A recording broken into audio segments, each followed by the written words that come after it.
It is April 11th. Lisa and Lydia with you here this morning.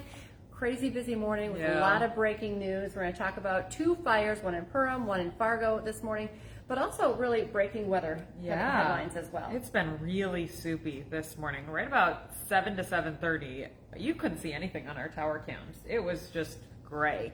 I'm now noticing slight improvements as the sun gets higher in the sky, so hopefully short-lived here on the fog. There is a dense fog advisory in effect for the next 45 minutes. After that, the sun, of course, obviously takes over. I can actually see, when I look at my Fargo tower camera right now, the fog and then the blue sky above the fog. So I promise it's there. It's trying. It's like being in an airplane when you know you're going up through the clouds and then you get to the clear sky.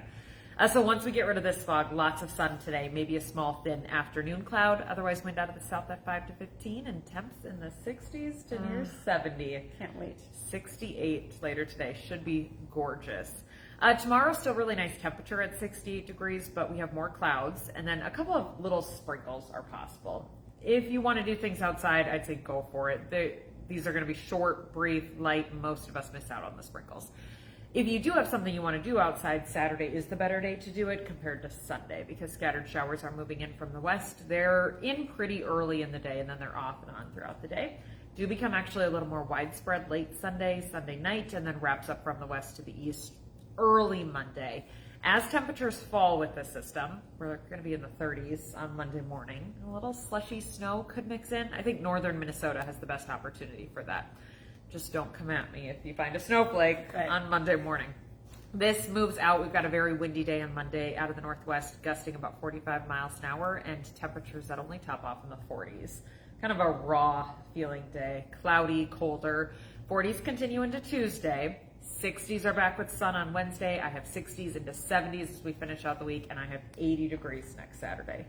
That's awesome. What? 80 degrees is in the forecast for next Saturday. We dry things up, soil dries up. Obviously, the snowpack is chipped away if there's any snow left anywhere. And that allows us to warm up. And so we'll go about 80 degrees. I do have a chance at a few showers on Easter Sunday. We'll see what that looks like as we get closer, of course, for your Easter egg hunts and your outfit planning, all important outdoor pictures, so on and so forth. So we'll watch it closely. Right now, just a chance of showers, but still temperatures near 70. So really nice looking Easter. For now. Okay, I think that's all. Good Thanks. stuff. Thank you, Lydia.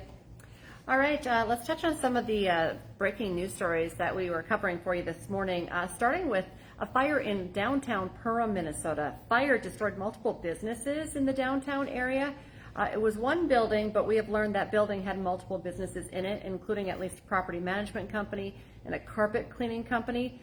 Firefighters told our crew on scene that the building is a total loss. If you watched First News this morning, you did see, of course, a very active scene and a lot of damage to that building. We'll continue tracking updates on this story throughout the morning.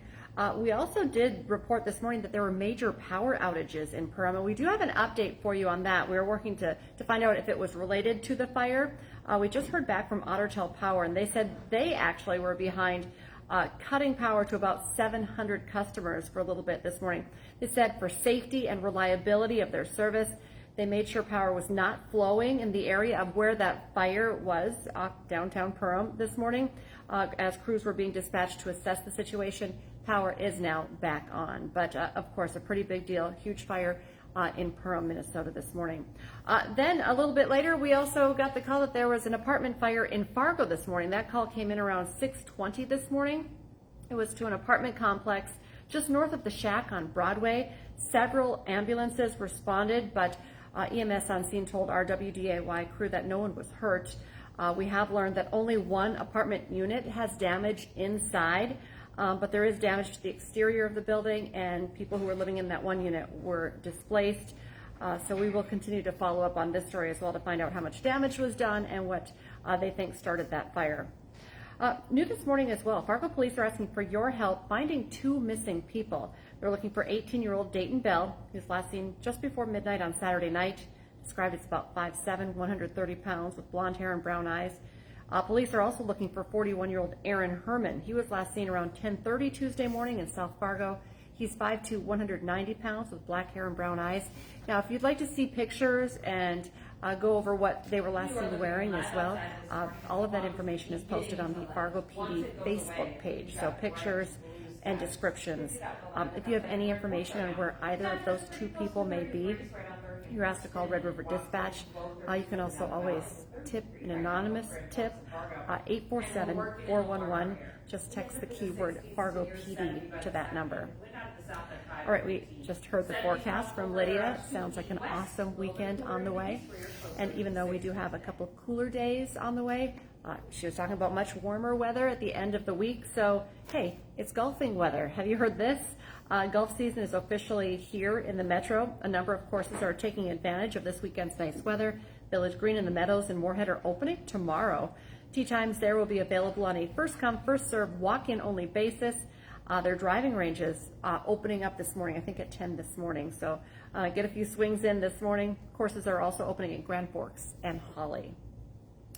Two controversial gender bills have passed in the North Dakota Senate. The first bill defines a person's gender as their biological sex, despite opponents saying it disregards transgender and intersex people. The second prohibits schools from letting transgender students use bathrooms or pronouns that match their gender identity. The Senate did make some changes to the bill, so they are heading back to the House for approval. We're still working to find out when that vote will be scheduled. This morning, President Donald Trump is clarifying that the tariffs on China are actually higher than previously announced. The White House says China is facing a 145% tariff hike instead of the announced 125% tariff. China is calling for the U.S. to return to fair dialogue, saying they will also start to limit how many American movies can be shown in their country. Meanwhile, the stock market is fluctuating once again as Americans worry about rising prices. Of course, the story will continue tracking for you here on WDAY. Hot Mic with Don Izzo coming up this morning at 9 to 11 on WDAY Extra and Inforum.com. Tom Hoge played his best round in 3 chances at the Masters, and he's back on the course this morning. Dom's following him as he tries to make it to the weekend, so looking good. Plus, NDSU has landed a commitment from a player that had offers from the Big Ten. You're going to get to meet him. That's just a few of the topics Dom will be talking about this morning on Hot Mic from 9 to 11. Remember, now's a great time to get your Inform.com subscription. It's 99 cents a month for your first 3 months. Just go to Inform.com/subscribe to check out those deals. And join us for our next newscast. We'll have an update, of course, on our breaking news stories and see where the fog is at, if things are looking better. 11 o'clock this morning, an hour-long newscast, and we have you covered this afternoon at 4, 5, 6, 9, and 10. And, of course, we'll be back Monday morning with more First News from 5 to 7. Have a great weekend, everyone.